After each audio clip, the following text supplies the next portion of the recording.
ආයුබෝවන් තෙරුවන් සරණයි. අපි සූදානම් වෙන්නේ 11 ශ්‍රේණිය බුදු ධර්මයේ විෂය සාකච්ඡා කරන්නට විෂය තුල අන්තර්ගත මාතෘකා පිළිබඳව කතා කරන්නයි සූදානම් වෙන්නේ. මේ පාඩම මාලාවේ අපි අද බලාපොරොත්තු වෙනවා 7 වෙනි පාඩම තමයි සීලය හා භෞතික සංවර්ධනය.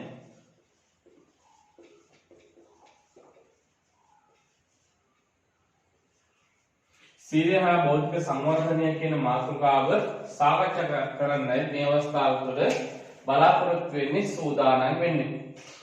මේ මාතෘකාව පිළිබඳව කතා කරන්නට පෙර අපි බුදුදහම බෞද්ධ දර්ශනය පිළිබඳව යම් කාරණා කීපයක් සාකච්ඡා කරලා හොඳයි කියලා මම විශ්වාස කරනවා. ඒ අතර අපි දන්නවා බුදුදහම කියලා කියන්නේ මේ මිනිස්සුන්ගේ ජීවිතය, මිනිස්සුන්ගේ සසරගත ජීවිතය ගත කරන්න ඕන කොහොමද, සංසාරයෙන් ඈතර වෙන්න කටයුතු කරන්න ඕන කොහොමද කියලා සාකච්ඡා කරන ධර්මයක්. ඒක බුදුදහම කියලා කියන්නේ මේ බුදුදහම තුළ අපිට කියා දෙන්නේ මේ සංසාරයෙන් ඈතර වෙන්න ඕන මාවතක්, මේ ජීවිතයේ යහපත් ගත කරන්න ඕන ආකාරයක් පිළිබඳව තමයි බුදුදහම තුළින් අපිට කියා දෙන්නේ. එතකොට මේ සසරගත ජීවිතය, දැන් වචනයක් අහුවෙනවා සසර කියලා. මේ සසරගත ජීවිතය තුළ අපි මොකද වෙන්නේ? ඉපදෙනවා,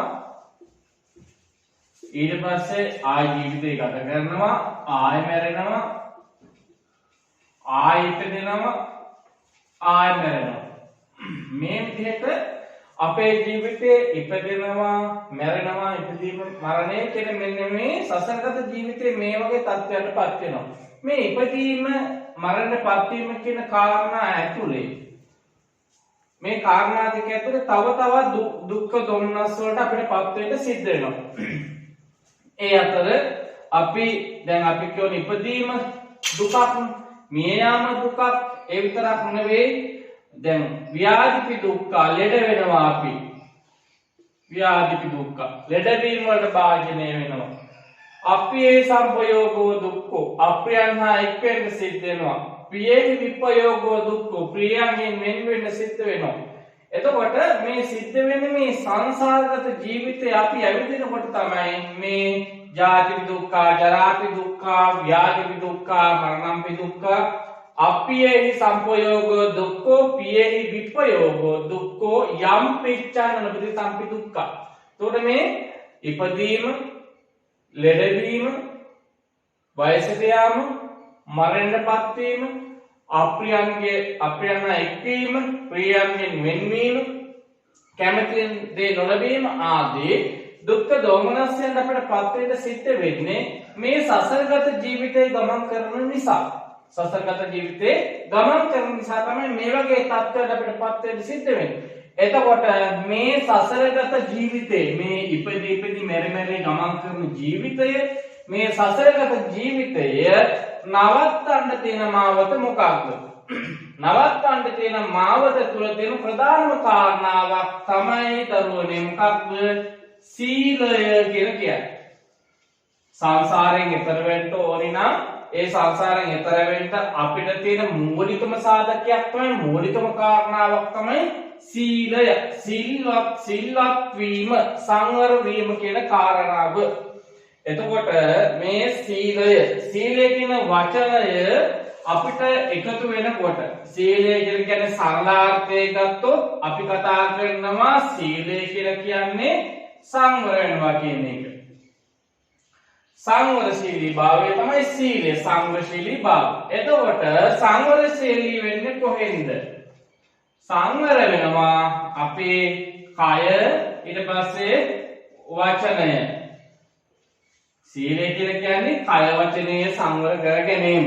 එතකොට අපි දන්නවා, මේ දරුවෝ දන්නවා, කාය වාචානං සමෝදානං සීලං.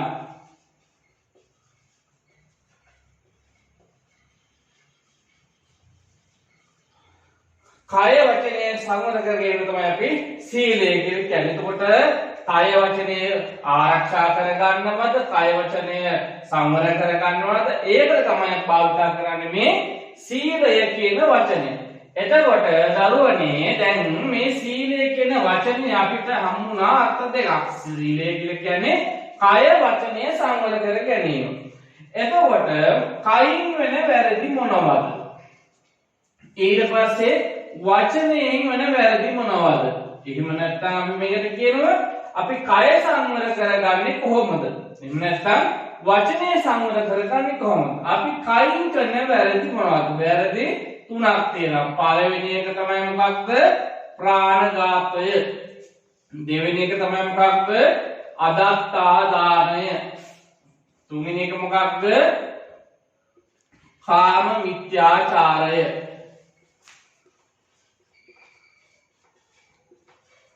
ඔය කයින් වෙන වැරදි. වචනයෙන් වෙන වැරදි මොනවද? පළවෙනි එක මුසාවාදා. දෙවෙනි එක පිසුනා වාචා. තුන්වෙනි එක පරුසා වාචා. හතරවෙනි එක සම්පප්පලාපා. අන්න එතකොට සීලය කියලා කියන්නේ මොකක්ද? කාය වචනය සංවර කරගෙන අපි මුලින් කිව්වා කාය වාචානං සමෝදානං සීලං කයින් වෙන වැරදි වලින් තොර වෙනවා. ප්‍රාණඝාතයෙන් තොර වෙනවා නම් අදත්තාදානයෙන් තොර වෙනවා නම් කාම මිත්‍යාචාරයෙන් තොර වෙනවා නම් ඒකට අපි කියනවා මොකක්ද? කය සංවර වෙනවා කියලා. කය ආරක්ෂා කර ගැනීම, කය සංවර කර ගැනීම. වචනය මුසාවාදයෙන් තොර වෙනවද? පිසුනා වාචයෙන් තොර වෙනවද? පරුසා වාචයෙන් තොර වෙනවද?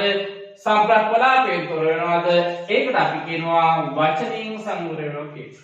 එතකොට මෙන්න මේ කාරණා දෙක අපි සංවර කර ගන්නවාද ඒකට අපි භාවිතා කරනවා මොකක්ද? සීලය. එතකොට කය වචනේ සංවර කරගෙන සීලය. එතකොට මෙන්න මේ කාරණා ටික දිහා බලනකොට අපිට පේනවා අපි මේ ටිකෙන් ආරක්ෂා වෙනවා නම් අපේ කය වචන සංවර වෙලා තියෙනවා කියලා කියන්නේ අපි අපේ ජීවිතයෙන් මොනවද කරන්නේ නැත්තේ? වැරදි වැඩ කරන්නේ නැහැ.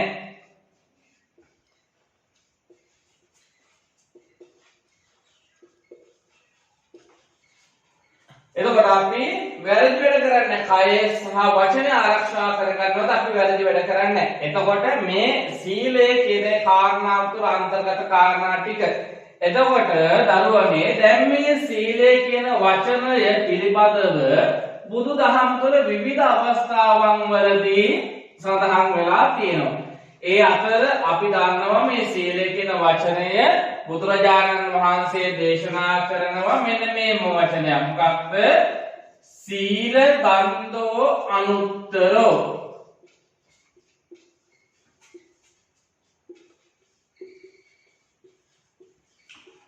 සීල ගන්ධෝ අනුත්තරෝ. ගන්ධ කියලා කියන්නේ සුවඳ.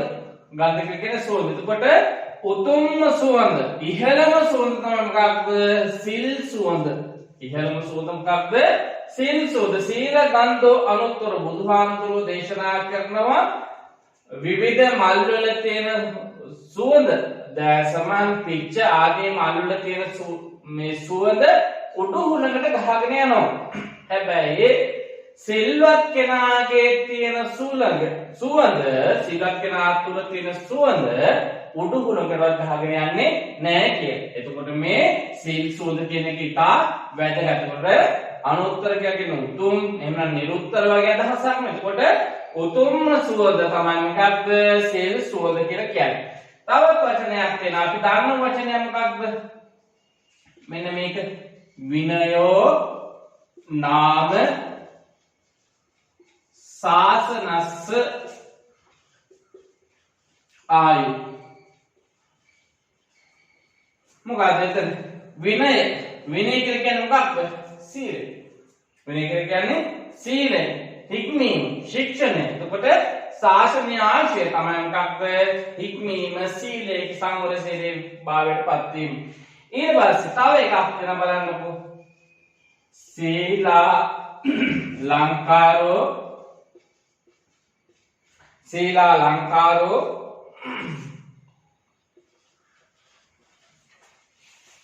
समो अलंकारो नत्ति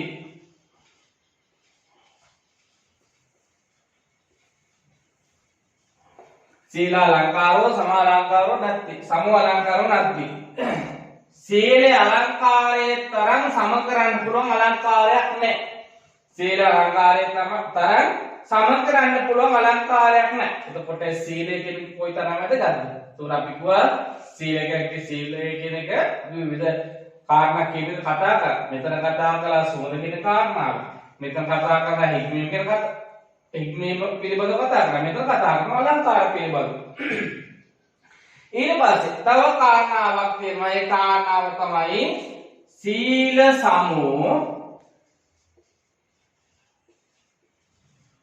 සීල සමෝ සග්ගාරෝහණ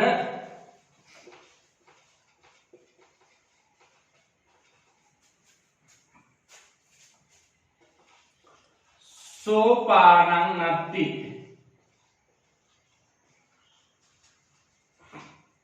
මොකද කියන්නේ සීල සමෝ සග්ගාරෝහණ සෝපානං නත්ති අනේ සීලය සමාන සමෝ කියන්නේ සමානනේ සීලය සමාන සග්ගාරෝහණ සෝපානං නත්ති නැත්නම් ස්වර්ගයට යන්න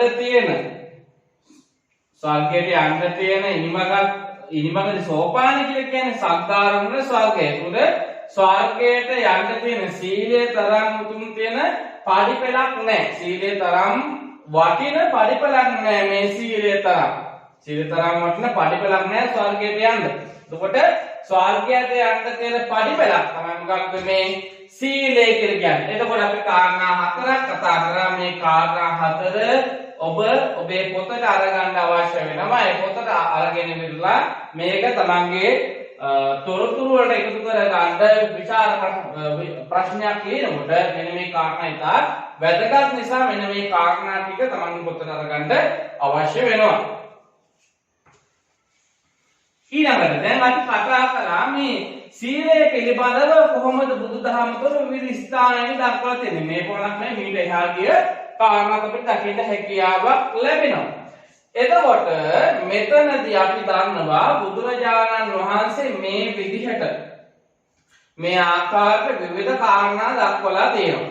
විවිධ පාඩ තුන මේ සීලයේ තියෙන වටිනාකම සීලය තුළින් මොකක්ද වෙන්නේ? සීලය තුළින් අපිට කොහෙට දැන් හැකියාවක් ලැබෙන්නේ? සීලය කියන්නේ අපේ ජීවිතේ මොන විදිහට වෙනස් කරන දෙයක්ද කියලා අපිට අවබෝධ කරගන්න අපිට හැකියාවක් ලැබෙනවා. ඊළඟට මේ සීලය කියන එක අන්තර්ගත වෙලා තියෙන ස්ථාන පිළිබඳව අපි අවධානය යොමු කළොත් සීලය පිළිබඳව සීලය අන්තර්ගත කරලා තියෙන කාරණා පිළිබඳව අපි අවධානය යොමු කළොත් කොහොමද? ඒ අවධානය යොමු කරනකොට අපිට අහු වෙනව මොනවාද? ත්‍රිවිධ ශික්ෂා. ත්‍රිවිධ ශික්ෂාවන් මොනවාද? ත්‍රිවිධ ශික්ෂාවන් තමයි සීල, සමාධි, ප්‍රඥා. අන්න ත්‍රිවිධ ශික්ෂාවන් අතර සීලය කියන කාරණාව තියෙනවා. අන්න බුදුදහම විස්තරයෙන් තියෙනවා කියන්නේ එතකොට අපි ත්‍රිශික්ෂා නැත්නම් ත්‍රිවිධ ශික්ෂා කියවත් ගැටලුවක් නැහැ. මොකද මේ ත්‍රිශික්ෂා අතර මේ සීලය කියන එක අන්තර්ගත වෙනවා. ත්‍රිශික්ෂා අතර මේ සීලය කියන අන්තර්ගත වෙනවා. ඊට පස්සේ අපි ගමු ත්‍රිවිධ පුණ්‍ය ක්‍රියා. ත්‍රිවිධ පුණ්‍ය ක්‍රියා අතර සීල අන්තර්ගත වෙන මොනවාද? ත්‍රිවිධ පුණ්‍ය ක්‍රියා දාන, සීල, භාවනා. දාන, සීල, භාවනා කියන මේ කාරණා තුන සීලය පිළිබඳව අන්තර්ගත වෙනවා. ඊට පස්සේ මේ සීලය පිළිබඳව අන්තර්ගත වෙන තවත් කාරණාවක් තමයි මොනවාද? සප්ත ආර්ය ධනය.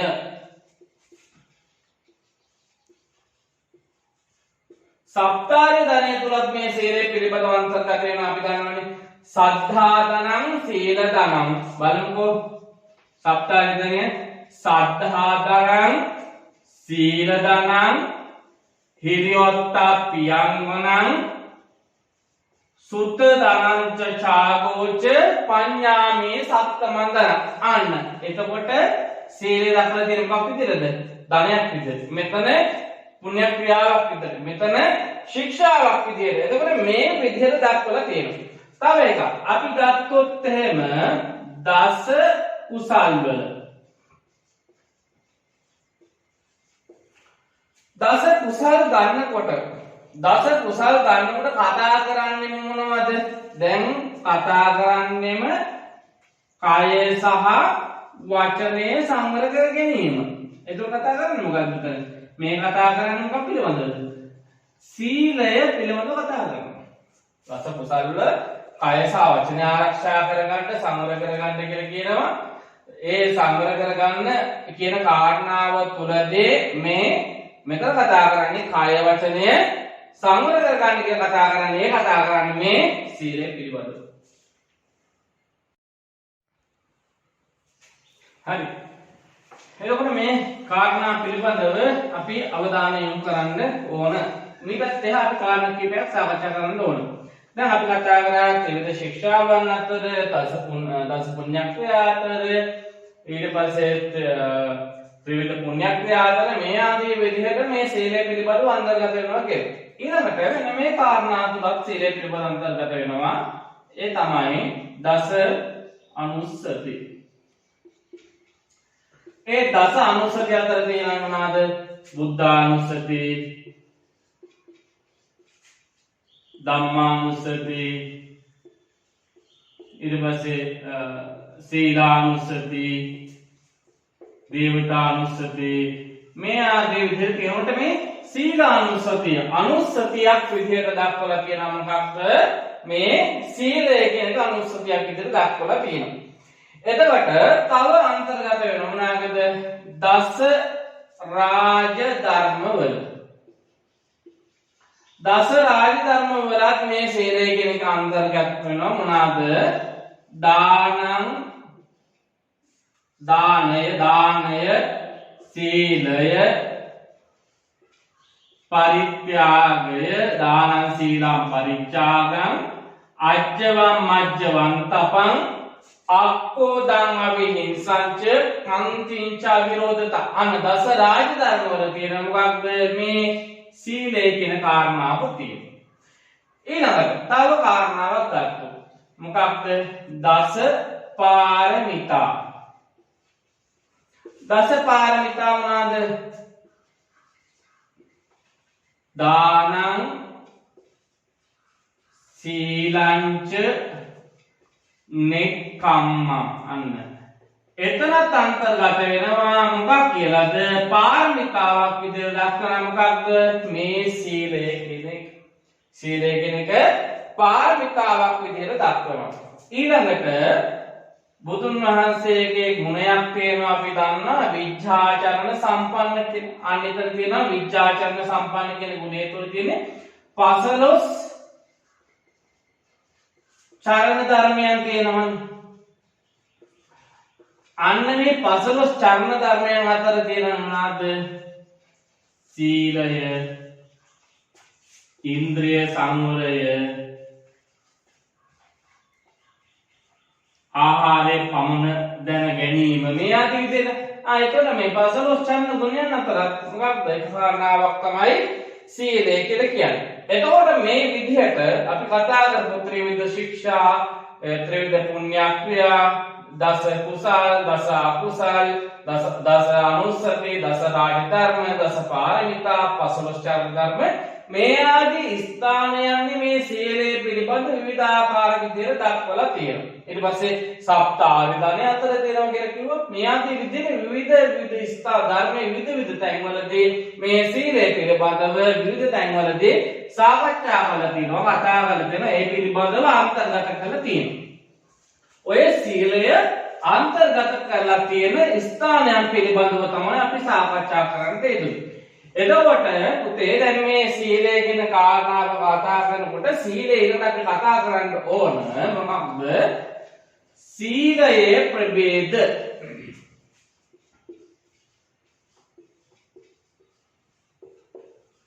සීලයේ ප්‍රභේද ප්‍රධාන වශයෙන්ම අපි ගත්තුම් සීලයේ ප්‍රභේද තියෙනවා දෙකක්.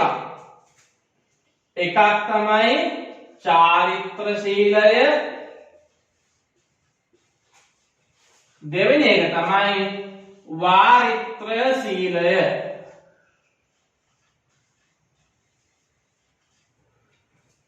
චාරිත්‍ර අපි අලුත් අවුරුද්දත් චාරිත්‍ර කියනවා. චාරිත්‍ර කියන්නේ කල යුතු. වාරිත්‍ර කියලා කියන්නේ නොකල යුතු. එතකොට දැන් පංචශීල ප්‍රතිපදාව ගත්තා චාරිත්‍ර වාරිත්‍ර කියන දෙකම තියෙනවා. විතර අන්තර්ගත වෙනවා. අපි ශික්ෂාපද කීපයකට සාකච්ඡා කරනවා. එතකොට චාරිත්‍ර කියලා කියන්නේ කල යුතු, වාරිත්‍ර කියලා කියන්නේ නොකල යුතු. සීලේ ප්‍රධාන වශයෙන් අපිට ප්‍රභේද දෙකක් දැක ගන්න අපිට හැකියාවක් ලැබෙනවා. එතකොට අපි ඔය චාරිත්‍ර සහ වාරිත්‍ර ටික පංචශීල ප්‍රතිපදාවේ ශික්ෂාපද කිහිපෙට අන්තර්ගත කරලා බලමු. පළවෙනි එක අපි කියන්නේ මොකක්ද? පාණාතිපාතා වේරමණී සික්ඛාපදං සමාදියාමි. පාණාතිපාතා වේරමණී සික්ඛාපදං සමාදියාමි. බලමු මේක කොහොමද කියන්නේ?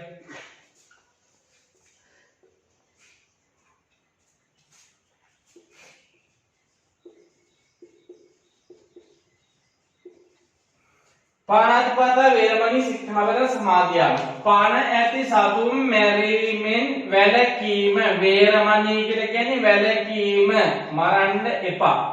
එතකොට මරන්න එපා නම් මොකක්ද ඒක? වාරිත්‍ර. මෙන්න මෙතන තමයි ඉන්නේ මොකක්ද? වාරිත්‍ර. මරන්න එපා නම් මෙතන වාරිත්‍ර. සික්ඛාපදං සමාදියාමි. සික්ඛාපදං සමාදියාමි කියන එකෙන් තියෙන මොකක්ද? අන් අයගේ ජීවිත ආරක්ෂා කිරීම.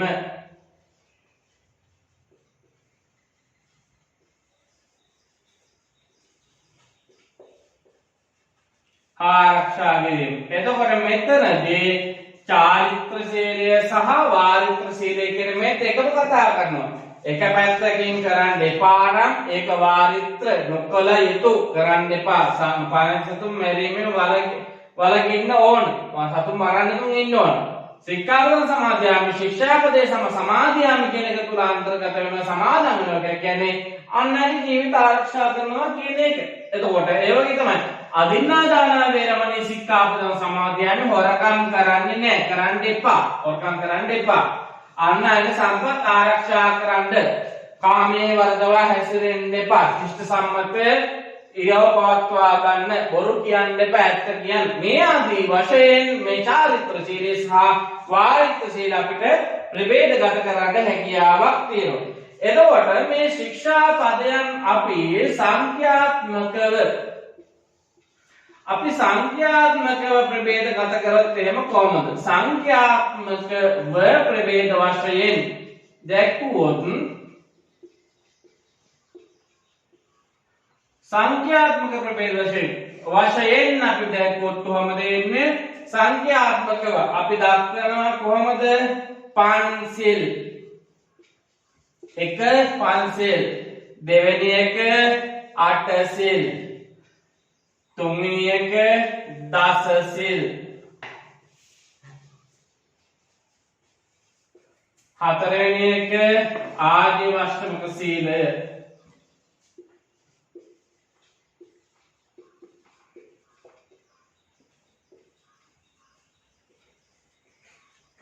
හරි. එතකොට බලන්න පන්සිල් නම් පහයි. මේ විදිහට අටසිල්, 8 දසසිල්, 10 මේ ආදී විදිහට ආජීවාෂ්ටමක කියන්නේ මොකද ශික්ෂාපද 8යි තියෙන්නේ. එතකොට මේ විදිහට පන්සිල්, අටසිල්, දසසිල්, ආජීවාෂ්ටමක සිල්. දැන් මෙතනත් ගන්නකොට දසසිල් ගන්නකොට සාමනීර දසසිලේ වෙනස්. අපි ගත්තොත් එහෙම සාමනීර දසසිලය සහ දසසිල් කියන එක වෙනස්.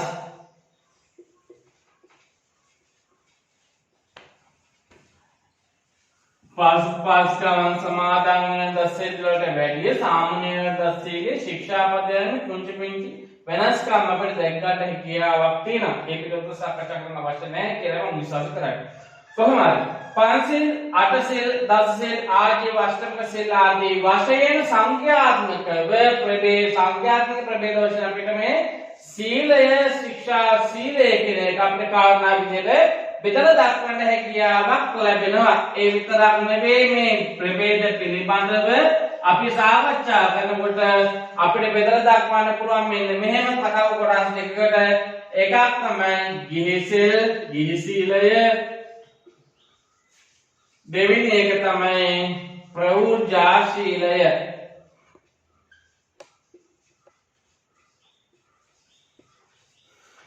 දැන් ගිහි සීල් ගන්නකොට කොහොමද? පංචශීල, අටශීල, දසශීල, ආජීව, අෂ්ටමක සීල. ප්‍රවෘජ්ජා සීල, සාමනීර දසශීලය, ඒ උපසම්පදා සීලය, ඒ විදිහට ප්‍රවෘජ්ජා සීල අපිට ප්‍රභේදගත කරන්න හැකියාවක් ලැබෙනවා. එතකොට මේ ශික්ෂා පදවලට අපි අවධානය යොමු කරනකොට දැන් අපි කතා කරපු කාරණා ටික ඔක්කොම අපි අරගෙන අපි බලන්න ඕනේ මේ ශික්ෂා පද සීලය කියන කාරණාව තුල. සීලය කියන කාරණාව කොහොමද මේ මානව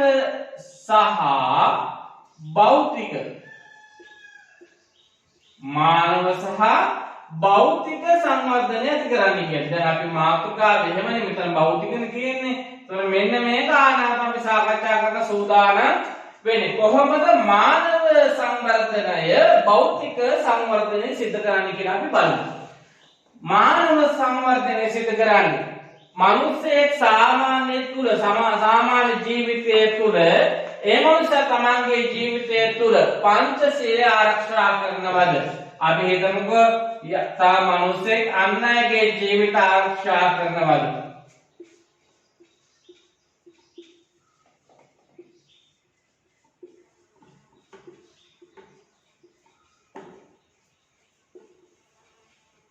අන් අයගේ ජීවිත ආරක්ෂා කරනවද?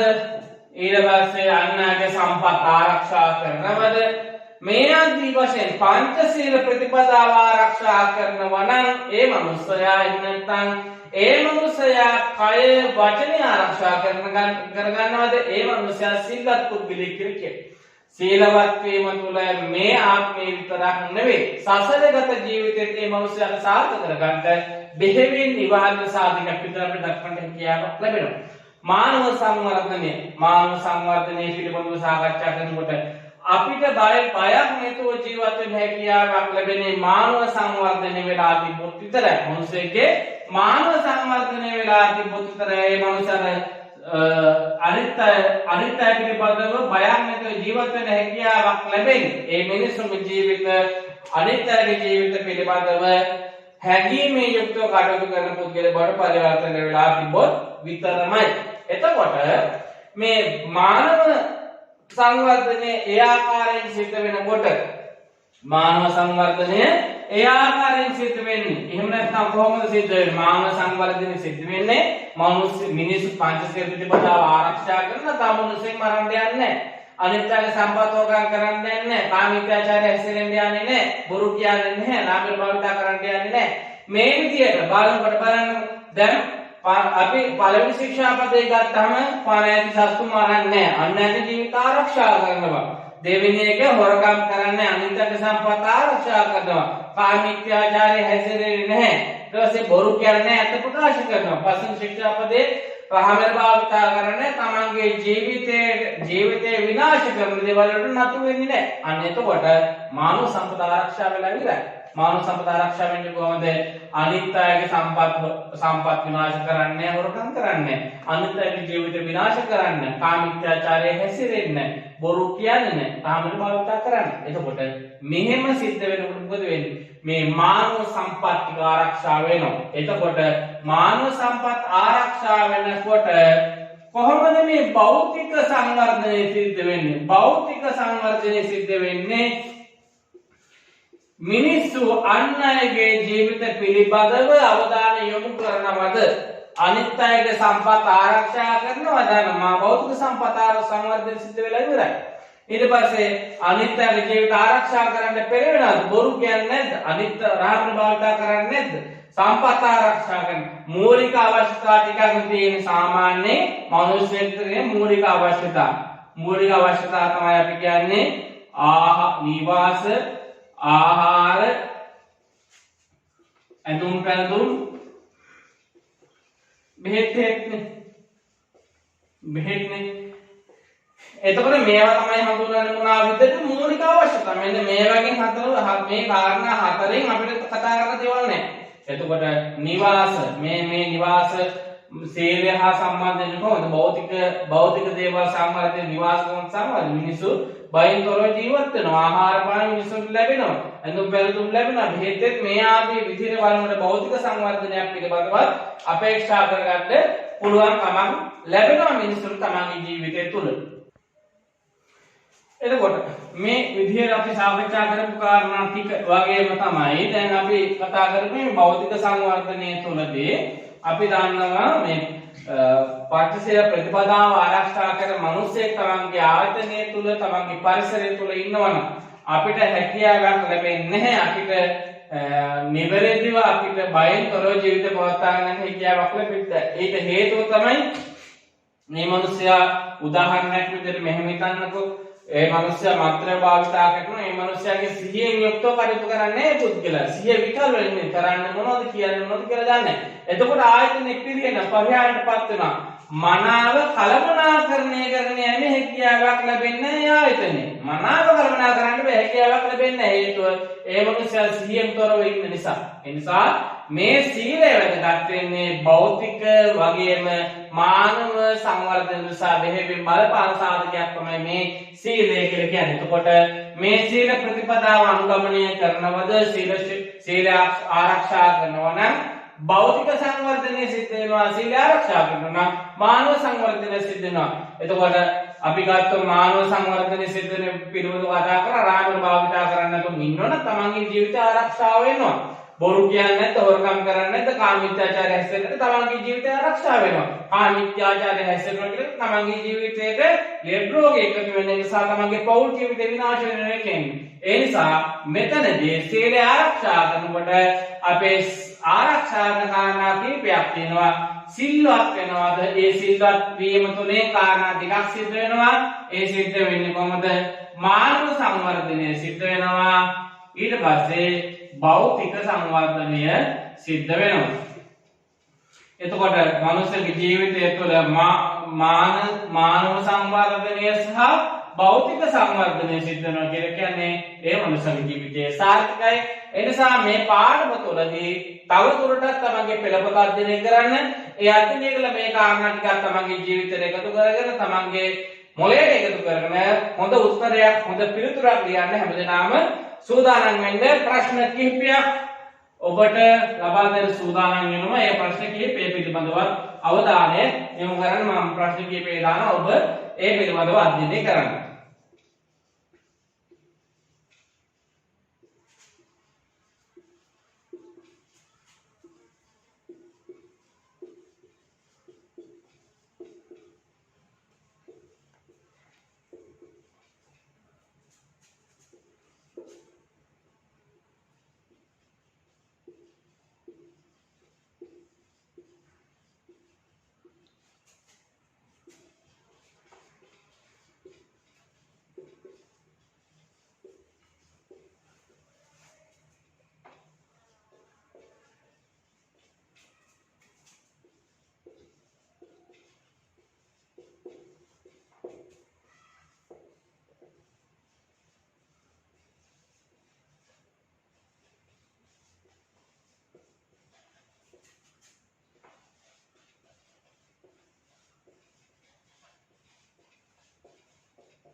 හරි මෙන්න ප්‍රශ්න තුන සීලය යන කෙටියෙන් පැහැදිලි කරන්න. දෙවෙනි එක කාය හා වචනය තුලින් සිදුවන වැරදි මොනවාද?